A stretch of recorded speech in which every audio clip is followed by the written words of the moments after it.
Olá, queridos irmãos e queridas irmãs. É com muita satisfação que nós estamos em mais uma série das nossas palavras de meditações e nós esperamos poder alcançar, o coração dos nossos amados da mesma forma como Deus também alcançou nosso coração. Ele também quer alcançar o coração de todos nós, na verdade. E nessa nova série nós estamos apresentando algumas leituras que nós realizamos ao longo da nossa vida cristã. E nós fomos desafiados a trazer, um pouco da reflexão que essas literaturas cristãs nos indicaram ao longo da nossa leitura. E eu gostaria de hoje compartilhar com os irmãos 2 livros significativos na minha vida cristã e que trouxeram ensinamentos importantíssimos. E nós somos estimulados à leitura, nós sabemos que a palavra de Deus, a Bíblia Sagrada, é o livro mais importante para nós, é o nosso manual, a nossa regra de fé e prática, mas nós sabemos também que tem muito livro cristão que traz ensinamentos fundamentados na palavra de Deus e que são muito importantes para a nossa edificação. E baseado nesse entendimento e nas leituras que nós fazemos, é que eu gostaria de desafiar aos meus irmãos a prática da leitura saudável, da leitura que edifica, da leitura que tem fundamento bíblico, acompanhada, obviamente, da própria leitura da palavra de Deus, até para testificarmos, de que estamos fazendo uma leitura que tem fundamento bíblico. Então eu queria apresentar para vocês hoje 2 literaturas, as 2 obras que eu vou apresentar aqui, que li e que foram importantes na minha vida, são 2 literaturas da editora Mundo Cristão, e o primeiro livro é esse livro chamado O Deus Esquecido, e que tem como título Deus Esquecido, revertendo a nossa trágica negligência para com o Espírito Santo. É de Francis Chan, e como falei, da editora Mundo Cristão. Esse livro que trata do Deus Esquecido, ele vai trazer uma reflexão para nós acerca de como nós pensamos como cristãos, acerca do Espírito Santo. Vai dizer para a gente do quanto muitas vezes nós priorizamos a nossa relação com Deus, a nossa relação com Jesus Cristo, mas que muitas vezes nós deixamos a pessoa do Espírito Santo, da Trindade, relegada a um segundo plano. Então esse livro ele é desafiador nesse sentido. E o ponto nodal que eu gostaria de destacar nessa obra e que falou muito ao meu coração é quando o autor menciona que sem o Espírito Santo a igreja não é capaz de viver de um modo diferente do que qualquer outro grupo que nós possamos ter de convívio. E ao contrário, quando os cristãos eles passam a viver sob o poder do Espírito Santo, a evidência na vida da igreja é notória. E talvez a gente já tenha visto ou mesmo se perguntado, porque muitas vezes a gente busca muito falar com Deus, a pessoa da Trindade, Deus, e Jesus Cristo, e muitas vezes a gente não se relaciona profundamente com o Espírito Santo. Então esse ponto nodal eu gostaria de destacar, que a presença do Espírito Santo na vida da gente, ela é notória, na vida da igreja, ela vai ter um impacto na vida da igreja. E esse autor, ele chega a mencionar o que ele entende, e que eu achei importante, que para ele isso acontece na vida da gente, o fato de deixarmos o Espírito Santo muitas vezes em segundo plano, isso vai se dar na vida da gente, ele vai apontar a condição do medo. Ele diz que muitas vezes isso ocorre por 2 medos que possa existir na vida do cristão. E foi isso que, de certa forma, me impactou.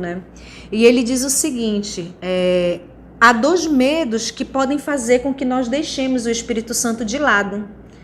E o primeiro medo é achar que Deus não vai operar, que o Espírito Santo não vai fazer o que nós esperamos. É achar que se eu orar ao Espírito Santo, nada vai acontecer. Ou se eu pedir mais fruto do Espírito Santo em minha vida, talvez eu não veja nenhum resultado.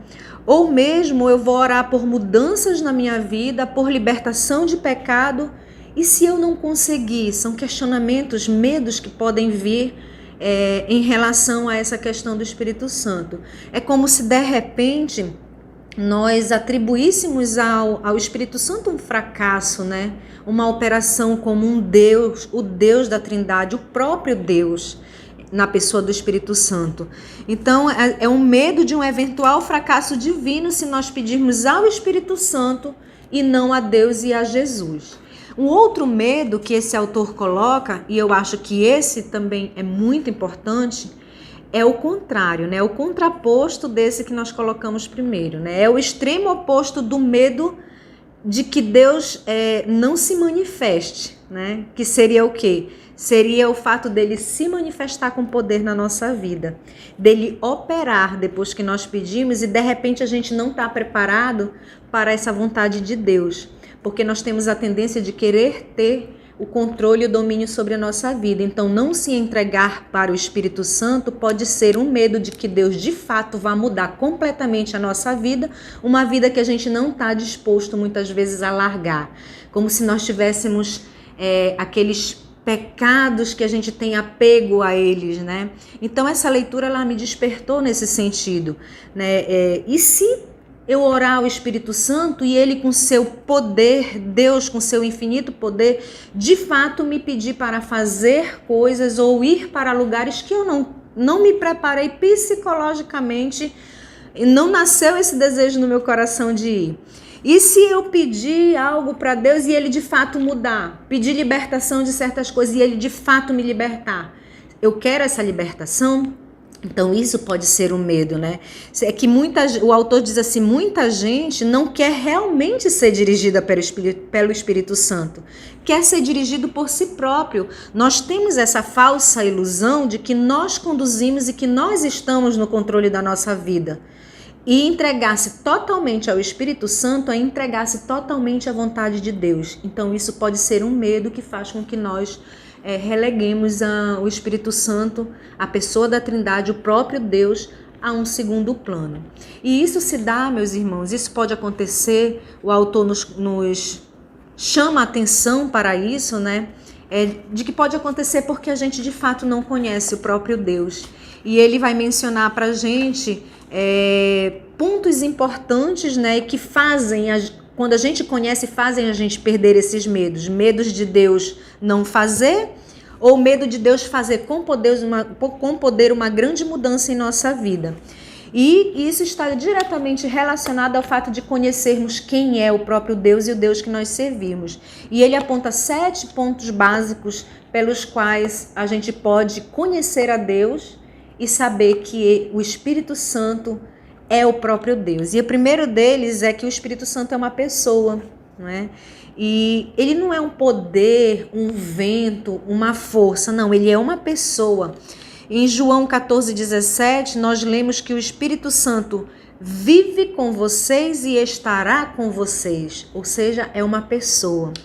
Isso nos conduz a um relacionamento com o Espírito Santo, porque nós podemos compreender que ele não está subordinado a nada, ele é o próprio Deus, ele é uma pessoa. O segundo ponto que nos chama a atenção é que o Espírito Santo, ele é o próprio Deus. Além de ser uma pessoa, ele é o próprio Deus, né? Ele não tem uma natureza menor ou diferente em relação ao Deus Pai, né? E ao próprio Filho, né? Jesus Cristo. O terceiro ponto é que o Espírito Santo, ele é eterno e santo. Ele não é simplesmente um ser espiritual, volúvel, excêntrico, que vem e vai como se fosse um vento. Não, ele é eterno. O Espírito Santo é santo também. Ele é o próprio Deus. O quarto ponto que nos chama a atenção é que o Espírito Santo, ele tem uma mente própria e ora por nós. Lemos isso em Romanos, né? Romanos 8:27. E aquele que sonda os corações conhece a intenção do Espírito, porque o Espírito intercede pelos santos de acordo com a vontade de Deus. Então, o Espírito Santo, ele tem uma mente própria. O quinto ponto é que o Espírito tem emoções, né? E a gente já ouviu falar, né, que nós não podemos, já lemos na palavra de Deus, isso é bíblico, né, que nós não devemos entristecer o Espírito Santo de Deus. Isso dá uma ênfase de que o Espírito é uma pessoa, não é? Que pode inclusive se entristecer. O Espírito Santo tem vontades e desejos próprios. Em 1 Coríntios 12:11, nós lemos que os dons espirituais são concedidos pelo mesmo e único Espírito e ele os distribui individualmente a cada um como quer. Trata-se de um recado muito importante para nós, né? Porque nós lembramos quem de fato está no controle das nossas vidas, né? E o Espírito Santo, ele distribui os dons para nós conforme quer. Isso que a palavra de Deus nos diz, que o próprio Deus faz isso, né? E o sétimo e último ponto que pode nos fazer largar aqueles medos, né, que inicialmente falamos, é que o Espírito Santo, ele é onipresente, onipotente e onisciente. Ele é todo poderoso, ele está presente em todos os lugares, ele conhece todas as coisas. E esses são apenas alguns dos atributos divinos, né? Os atributos de Deus. E todos eles estão presentes na pessoa do Espírito Santo para nos testificar que o Espírito Santo é Deus, né? É componente, né? É conteúdo, é presente, né? Na doutrina da Trindade e que nós devemos entender e nos aproximar, né? Entendendo que nós precisamos de uma relação próxima com o Espírito Santo e que ele está no controle da nossa vida. Amém? Então somos desafiados a isso. Esse livro foi significativo e eu desafio, né, aos amados que quiserem lê-lo, né, O Deus Esquecido, revertendo a nossa trágica negligência para com o Espírito Santo, da editora Mundo Cristão, do autor Francis Chan. Amém? Ok.